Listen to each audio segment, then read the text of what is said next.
Commentaire de saint Thomas d'Aquin sur l'Évangile de Jean, chapitre 18, versets 39 et 40. Mais, dit Pilate, c'est la coutume que pour la Pâque je vous relâche un homme. Voulez-vous donc que je vous relâche le roi des Juifs ? Tous crièrent de nouveau en disant, pas lui, mais Barabbas. Or, Barabbas était un brigand. Là, Pilate offre la libération du Christ, puis l'évangéliste rapporte la réponse des Juifs. Il faut savoir que Pilate ou d'autres gouverneurs des Romains ont introduit cette coutume pour avoir la faveur du peuple. C'est pourquoi, voulant selon cette coutume relâcher le Christ, il dit « Voulez-vous donc que je vous relâche le roi des Juifs ?» Il ne dit pas cela comme s'il l'avait trouvé capable de régner sur les Juifs, mais pour amplifier leur malice, comme s'il disait « Même s'il est le roi des Juifs, ce dont il ne vous appartient pas de juger, car cela relève de moi, cependant, si vous le voulez, je vous le relâche. » Mais les Juifs eux-mêmes crièrent tous de nouveau en disant « Pas lui, mais Barabbas ». Et pour montrer la malice des Juifs, l'évangéliste ajoute aussitôt le crime de celui dont il demandait la libération en disant « Or Barabbas était un brigand ». Citation. « Tes chefs infidèles sont les associés des voleurs. » Isaïe 1, 23. Et en cela s'accomplit cette parole de Jérémie. « Mon héritage est devenu pour moi comme un lion dans la forêt. » Jérémie 12, 8. Et encore, « Vous avez rejeté le saint et le juste, et vous avez demandé qu'on vous accorde la grâce d'un meurtrier. » Actes 3, 14. Chapitre 19. Ce que le Christ a souffert spécialement de la part des gentils. Plus haut, l'évangéliste s'est attaché à exposer ce que le Christ a souffert de la part des Juifs. Ici, il s'attache à exposer ce qu'il a souffert spécialement de la part des gentils. Et il a souffert de 3 choses, selon qu'il l'avait lui-même annoncé. Citation. « Il sera livré aux nations pour être bafoué, flagellé et crucifié. » Matthieu, chapitre 20, versets 18 et 19. L'évangéliste traite donc d'abord de la flagellation du Christ, puis de la dérision qu'il a subie, et enfin de sa crucifixion. La flagellation du Christ. Verset 1. Alors donc Pilate prit Jésus et le fit flageller. Alors donc, c'est-à-dire après la clameur de tous, Pilate prit Jésus et le fit flageller, non certes de ses propres mains, mais par les soldats. Et cela pour que les Juifs, satisfaits des outrages qu'on lui inflige, s'apaisent et renoncent à s'acharner jusqu'à sa mort.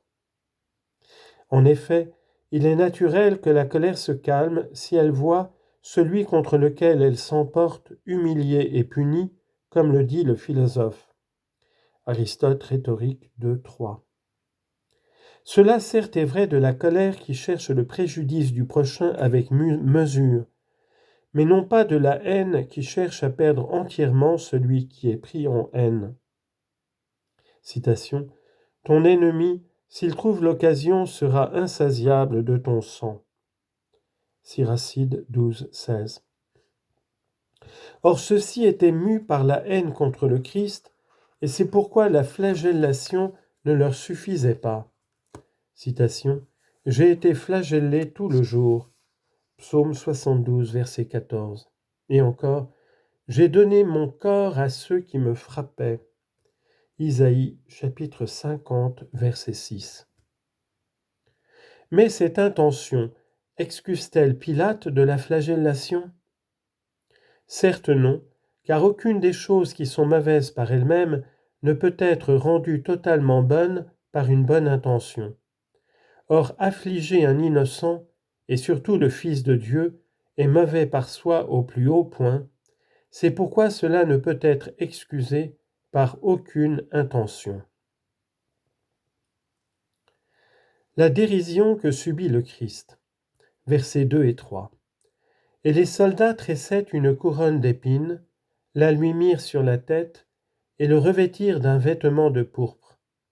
Et ils venaient à lui et disaient, « Salut, roi des Juifs !» et ils lui donnaient des gifles. Il s'agit ici de la dérision, premièrement quant aux faux honneurs qu'ils lui ont rendus, deuxièmement quant aux véritables opprobres dont ils l'ont accablé. Il lui rendait de faux honneurs en l'appelant roi, et par là il faisait allusion à l'accusation des Juifs qui disaient que lui-même se faisait roi des Juifs. Et c'est pourquoi il lui rendait de trois manières l'honneur dû au roi.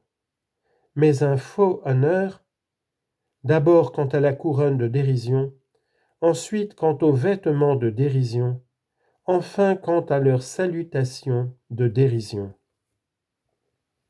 Il se moque donc de lui quant à la couronne, parce que les rois avaient coutume d'être couronnés d'or.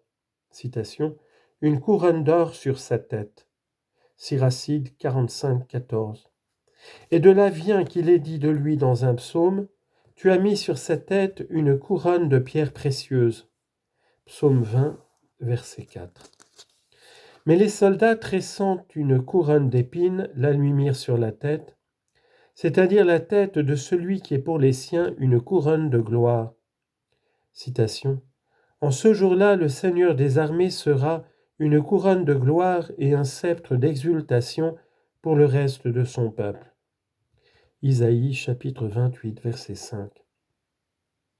Et il convenait que ce fût une couronne d'épines, puisque par elle il a retiré les épines des péchés qui nous percent par le remords de la conscience. Citation. Défrichez-vous une friche et ne semez pas sur des épines. Jérémie 4, 3. Et les épines des peines qui nous affligent. Citation. Elle te produira des épines et des chardons.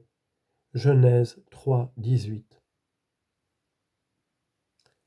Mais cela a-t-il été fait par ordre du gouverneur?